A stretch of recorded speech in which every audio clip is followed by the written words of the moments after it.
Graça e paz da parte do Senhor Jesus Cristo para todos vós.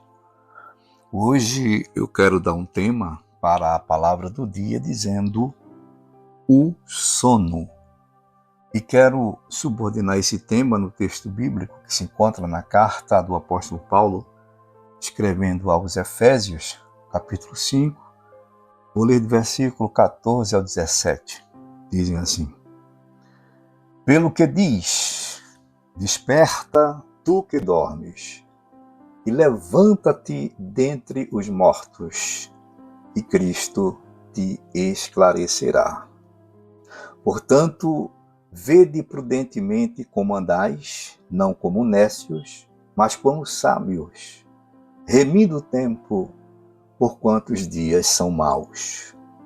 Pelo que não sejais insensatos, mas entendei qual seja a vontade do Senhor. 11 de novembro de 2024, segunda-feira. Aproveito para desejar para todos vocês uma semana abençoada por Deus.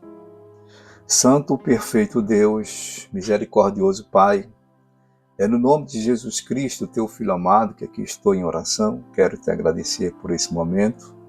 Te apresento cada ouvinte, cada inscrito do nosso canal, cada familiar, a minha família, a minha vida, essa missão.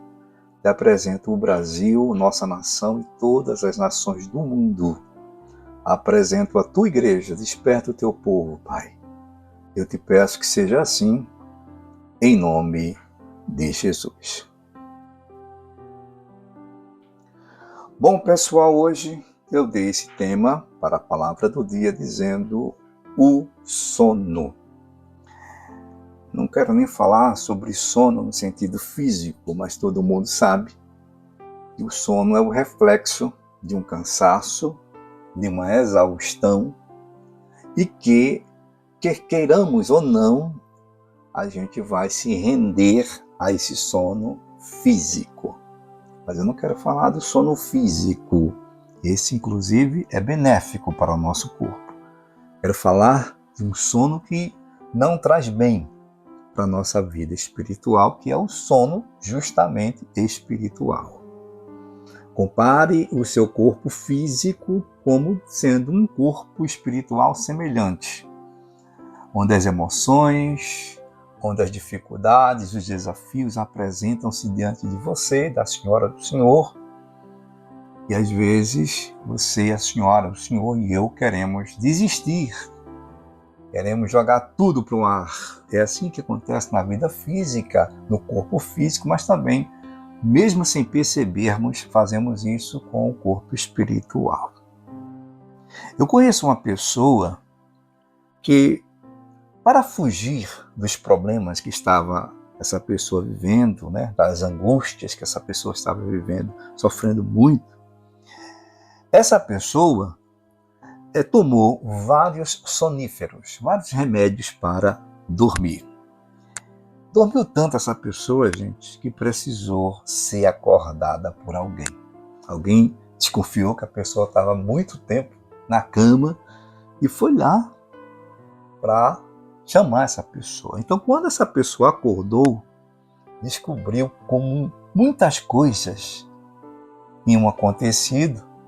E essa pessoa que estava dormindo, ela perdeu de ver muitas coisas acontecerem. E isso, em um determinado momento, uma das coisas que aconteceu enquanto essa pessoa dormia, era exatamente a solução de um dos problemas que a fez tomar tantos remédios para dormir. Trazendo para o lado espiritual, essa analogia, o diabo ele tem os seus soníferos para a igreja, para os cristãos. E se a gente não vigiar, se a gente não tiver cuidado, com certeza nós vamos cair no sono da indolência, também no sono espiritual. Inclusive, há um texto bíblico, porque quando a gente dorme, a gente descansa, Mas há um texto bíblico no livro do profeta Amós, que ele diz assim, aliás, desculpe, profeta Miqueias, um dos profetas menores, capítulo 2, versículo 10, diz assim, ó: levantai-vos e andai. Isso para o povo de Israel, mas é hoje para nós de igreja. Porque não será aqui o vosso descanso, por causa da corrupção que destrói, sim, que destrói grandemente. Observe se esse versículo não se encaixa para nós no dia de hoje. A igreja está meio cansada, você pode ver, parece que a igreja está desapercebida, né? Está assim sem querer juntar os fatos que estão acontecendo com as profecias escatológicas de que Jesus está chegando. E aí, sabe, está todo um povo assim meio que, fora os escândalos que estão acontecendo nas igrejas, mas tem muita gente desapercebida, né? Sem estar percebendo os detalhes de tudo que está acontecendo e de uma forma rápida, acelerada, que prova que Jesus está voltando, né? Então aqui diz que levantai-vos e andai, porque não será aqui o vosso descanso, ponto e vírgula. Por que não será aqui o vosso descanso? Aí fala, por causa da corrupção que destrói grandemente. Corrupção, será que hoje não está assim o mundo corrupto, né? Corruptor também? Paulo, quando ele escreve sua carta aos Romanos, capítulo 13, versículo 11, falando sobre sono também, e o sono espiritual, ele diz: e isto digo, conhecendo o tempo, que é já hora, hoje, 2024, 11 de novembro, já é hora de despertarmos do sono. Então a igreja está dormindo mesmo, senão não tinha essa palavra. Aí ele diz, porque a nossa salvação está agora mais perto de nós do que quando aceitamos a fé. Significa que a salvação nossa, ou seja, o arrebatamento da igreja, Jesus e sua volta, está mais próximo do que aceitamos a fé. Então está muito próximo, né? Então, gente, para não ficar muito longa essa mensagem, eu quero concluir dizendo que a gente não deve dormir como as demais pessoas, né? Pessoas que não têm esperança, e a nossa esperança é exatamente morar na glória com o Senhor. Na primeira carta do apóstolo Paulo, escrevendo aos Tessalonicenses, capítulo 5, eu vou ler, versículos 6 e 9, falando sobre sono ainda, porque o assunto hoje é esse. Diz assim, não durmamos, pois, como os demais. Então tem a gente dormindo. É claro que hoje, na igreja, além de ter gente dormindo nesse sono espiritual, tem algumas poucas pessoas que estão acordadas. Aí ele diz, não durmamos com os demais, mas vigiemos. Para vigiar tem que estar acordado. No sentido espiritual, é estar vivendo uma vida de santidade, uma vida de respeito à palavra de Deus e obediência. Aí ele fala, e sejamos sóbrios. Aí ele diz, porque Deus não nos destinou para a ira. Deus preparou um destino para nós que é a bondade dele, o amor na eternidade. Só se a gente não quiser mesmo. Só se a gente estiver dormindo na hora do resgate, na hora do arrebatamento.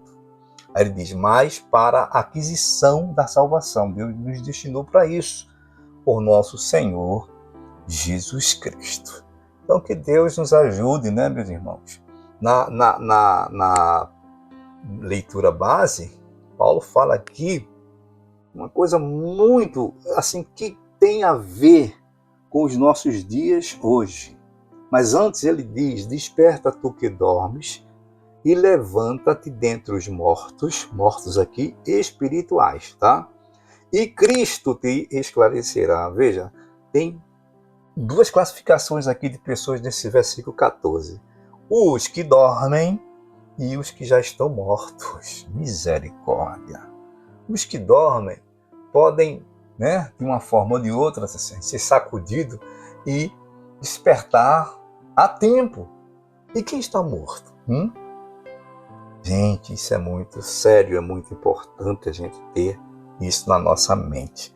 Aí diz, desperta e Cristo te esclarecerá. Então tem muita gente sem esclarecimento do que está acontecendo hoje no mundo, a tecnologia com seu avanço, né, as questões políticas, as pessoas não estão percebendo que tudo isso, se a gente despertar do sono, Cristo vai nos esclarecer, que faz parte de todas aquelas profecias escatológicas, em que nos últimos dias, antes da volta de Jesus, haverá essa movimentação sistemática para controle global, para controle universal, onde tudo será dominado por uma autoridade que será anticristo, né?